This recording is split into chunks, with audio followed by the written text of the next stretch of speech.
নরেন্দ্র মোদীর বাড়িতে জন্ম হয়েছে নতুন একটি বাছুরের। সেই বাছুরের সঙ্গে খুনসুটিতে মেতে উঠেছেন তিনি।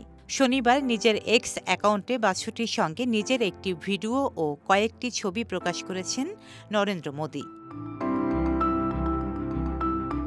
বাছুরটির মাথায় সাদা একটি দাগ রয়েছে, যেটির সঙ্গে আলোর সাদৃশ্যতা রয়েছে। এ কারণে তিনি বাছুরটির নাম রেখেছেন দীপজ্যোতি। ভারতের প্রধানমন্ত্রী তার এক্স অ্যাকাউন্টের পোস্টে লেখেন, আমাদের ধর্মীয় গ্রন্থে বলা আছে, গাভ সর্বসুখ প্রদাহ। প্রধানমন্ত্রীর বাড়ি লোক কল্যাণ মার্গে নতুন সদস্য এসেছে।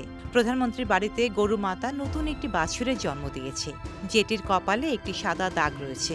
এ কারণে আমি গরুটির নাম দিয়েছি দীপজ্যোতি।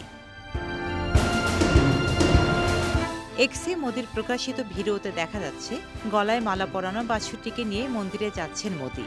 সেখানে বসে বাছুরটির গায়ে শাল জড়িয়ে দেন। এরপর বাছুরটিকে আদর করতে থাকেন তিনি। এক পর্যায়ে বাছুরটিকে চুমু দেন মোদি। ডেস্ক রিপোর্ট, সাম্প্রতিক দেশকাল।